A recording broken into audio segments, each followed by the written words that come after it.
We got a 1, a 2, a 3, and a good morning. Hey now, Metal Mike coming at you. It is Tuesday morning.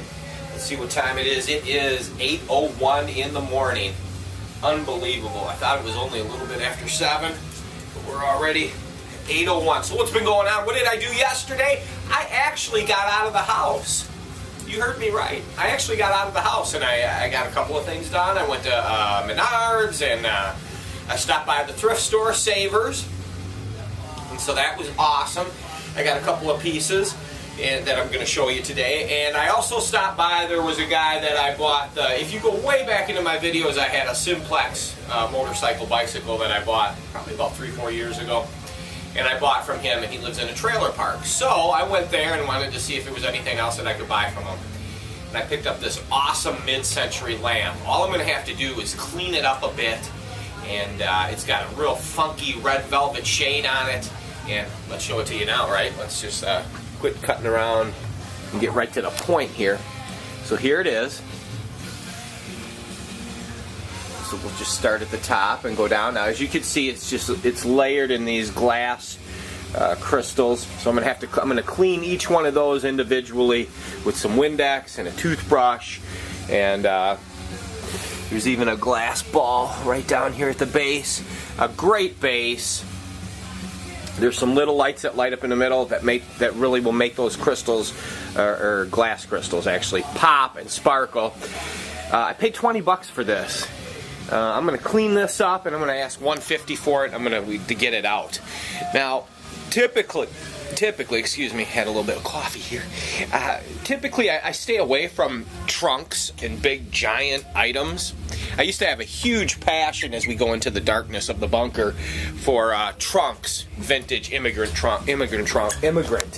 There we go. That's the word we're looking for. So here's what we got. And you can't see it very well, obviously. It's hidden. But I paid 20 bucks for it. It's all steel covered. Let's get it out, huh? Isn't that what it is? Otherwise, if I'm just shooting a video saying, and you can't even see, that's been one of my downfalls in my videos is the camera work. So let's just take a look at this trunk here in some light, huh? What's up, Dan? Say hi. What's up, bud? So here we go. And it was marked $20. And I just honestly, I could not walk away from it. And I'll tell you why. That dome on the top just really pulled me in with the oak trim. Now, it's missing some nails from one of the latches right here.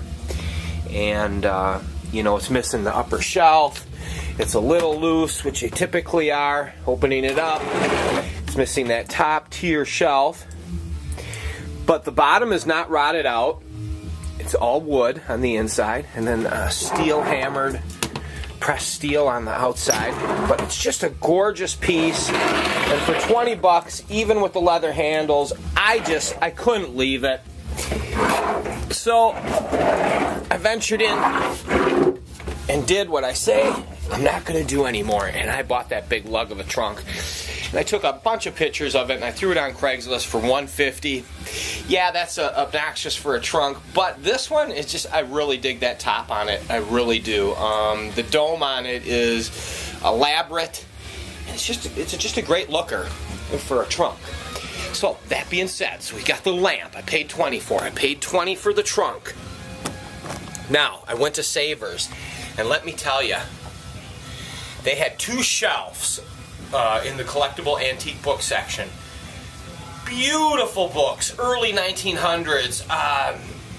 There was an author there that I'm a huge fan of, Adler, A-D-L-E-R, and he wrote lots of like the Paperboy and the Shoe Shine, Depression type era characters of young boys, you know, that would just, you know, sell newspapers, sell rags, a junk man, and of course I identify with that. I used to read a great book growing up, a children's book that I'm a huge fan of called The Great Brain. And so they're kind of along that line, you know, late 1800s, early 1900s, Depression era, etc. And so anyway, getting back to it, they had 2 shelves full of gorgeous early 1900 books. I mean, really immaculate condition. And they were priced, a lot of them were priced to move at $3.99. I bought 2. I went through them because I have to be picky. Because, you know, in the old days, I would have bought every frickin' book there. And even when I came home yesterday, guts been twisting, wishing maybe I had bought them all. But many were marked at $3.99, which I could have probably pulled it off. But it looks like halfway through the pricing, they got a little cocky and priced the other ones at $10 a pop. So, you know, I didn't do the research. There's no barcodes to scan. It's just basically you have to do one by one. But I did pick up 2 books, and I will show those to you right now. So let's break down right here and take a look at them. I got this one, The Living Legend, with the original dust cover. Gorgeous condition. And so content was everything for me. The story of the Royal Canadian Mounted Police. Now, the other books, as gorgeous as they were, the content would have been only interesting to me as a reader. But this, you know, I'm looking for resale purposes, and obviously the Royal Canadian Mounted Police is obviously going to have some people that are interested in it. And then I picked up this one, Corey, of the Royal Canadian Mounted. And beautiful condition. And so I paid $3.99 each on these 2. You know, I'm tempted to go back there today, but I know I'm going to be heartbroken and someone else is going to have bought up all the books. But I may go back and buy a couple more today if they're still there even. That's what it comes down to, space and limit. I've got tubs and tubs of great old vintage books, beautiful ones. Maybe half of them are resellable, maybe the other half I only grabbed because of content. Over the years, when I did estate cleanouts, dumpster diving, etc., hundreds and thousands of books I came across and sold. And what I would do is I would typically pull any that I thought similar to this situation, that I thought, you know, the content was sellable. And I think that's what you have to do if you're not buying it for yourself to read or you're a collector. Obviously value if you're going to put that much time into it to research. You see many people in the thrift stores with the scanner apps, and they're just scanning to see what they're selling for, and then they buy them and resell. That's not my thing, but it could be yours. And I think a lot of us obviously love antique books. Let's round it back. A couple responses from the video I posted yesterday. To the one question, yes, that was Possessed, 7 Churches playing in the background. That's what I was listening to. To Casey, hey brother, how you doing? I still have your stuff. I'm hoping that you're going to come through Minnesota, and like you promised, and that we can I can give you your items that we traded. Me and Casey. For those who are wondering, what the hell is he talking about, Casey? It's one of my viewers, watchers, that has been with me since the start. And by the way, Casey, your words of kindness about my videos, speechless. Thank you. Because that's what I'm living for at this point when I'm making these videos, is just hearing from you that you like the video and that it means something to you. Yeah, the Japanese, which you mentioned, Casey, you'd never seen the document to bring home the Japanese flag. Yeah, you know, there's a keyword for it, but I'm just spacing it as I spaced it yesterday.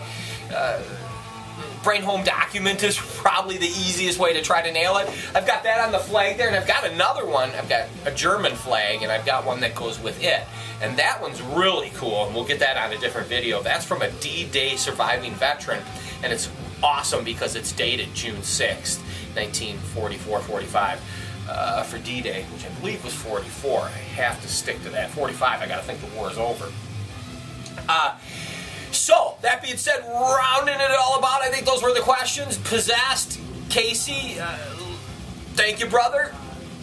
You're as rad as it gets. And let me tell you how rad Casey is. Let me float Casey's boat here for a second for all the viewers out there. All the way back in probably 2009, when I was out hitting the dumpsters and stuff, Casey noticed that I was out on a brutal cold day filming in a dumpster. And he sent me a coat, a brutal warm weather Dickies coat, which I still have to this day, hanging in my closet, waiting for duty. Waiting for me to get back out there on a cold, bitter. Those are the best days, man, for a dumpster. Yeah, the summertime is cool, spring's cool. But those days that I had back in the day when I was out Sanford and Son in it every single day, let me get into my wrestling mode here and overhype myself. But those were the fucking days I lived for. I would drive all winter long, and in the winter in Minnesota, slim pickings. Trust me. But there was a special feeling of the one time when I did get in a dumpster and it was so bitter cold. I was just pulling treasure after treasure after treasure out of it. Oh, and those are the things, you know, that's what we take with us to our final days. Those are the reasons I'm in this. This goes all the way back for me for a young boy, my very first dumpster. God, I must have been, who knows, I was in the 4th to 6th grade. I was in that window, a real young kid, and there was a house that they had, the person had died, and they were throwing everything out, and it was all secluded by trees. So I could just pick away. They had the dumpster right on the property, and I would just spend hours on it. It was the greatest property. It had an old garage, and it had all these little buildings, and the guy had taken birch trees, I want to say, with the white on them. I'm believing that's a birch tree. And he would make these teepees. So there were teepees all over the yard, and oh my God, and there were old newspapers. I remember pulling out newspapers of Joe Louis fighting and stuff, and wow, man, and those are the fucking days that I just live for, and those are so golden. The last one I was in, I think, was in Becker, Minnesota, probably about 1.5 years, 2 years ago. I got to get into a farm and do some picking, and that was pretty rad. It's been a while. I haven't been in a dumpster in, geez, I would bet all the way back to 2011 have I been in a good dumpster where you are in it and you are combing from one end to the other. Those are glorious. In an old house, haven't been in one of those in so long. It really, the one thing I want to try to stress as I go down this about memories and stuff is when you get those opportunities, they're fucking golden. Take advantage of them, because there's so many times I run through my mind these past situations. I was like, gosh, I wish I would have combed harder. I wish I would have picked harder.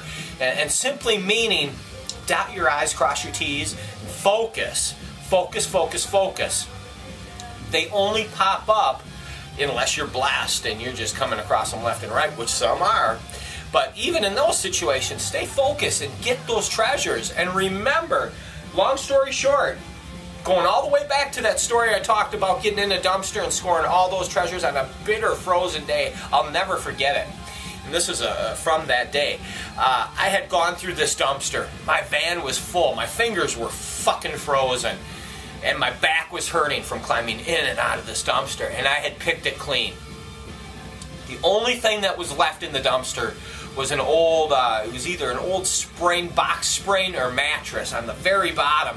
And I talk to myself when I'm not talking to you on this video or there's no one else to listen. I'm always talking to myself. So I'm circling this dumpster and I'm looking in, making sure I didn't comb and that I didn't miss any area. And I talked to myself, I was like, fuck, man, I ain't getting in there. I'm done. Back hurts. But I did climb in there and I flipped that box spring over, and underneath there was an Africa Corps hat.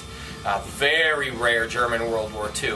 And it was just doing that, the diligence of doing that extra little bit of work as my record is skipping in the background. I hate that. But we're going to let it skip because that's life and that's reality. And that's what we're all about, right? We're about living in the moment with a record skipping, telling you a story. And that story is this. Let's round it off with a big explanation point. Stay focused. Don't take things for granted.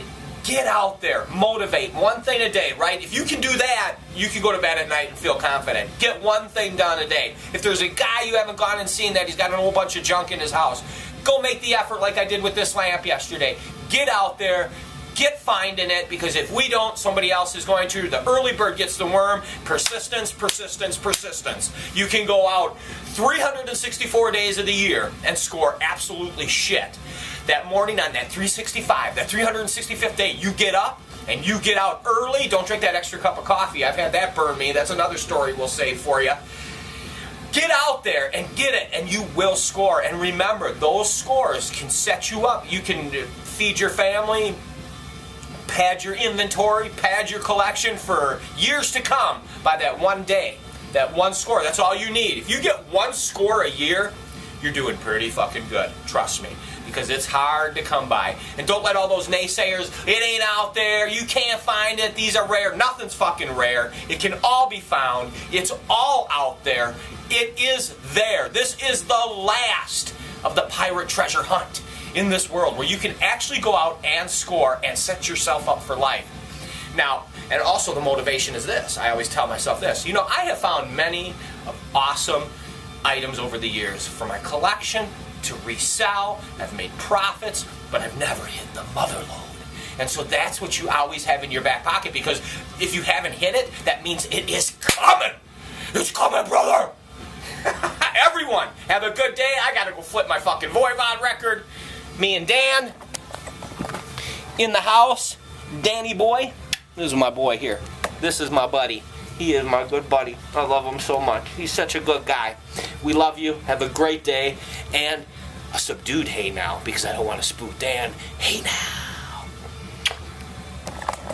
Let's go get that fucking skipping record, huh? That son of a bitch. Look at it. Skipping right there, too. So we'll start her over. Have a good day. I mean it. Have a great day. Right, Danny?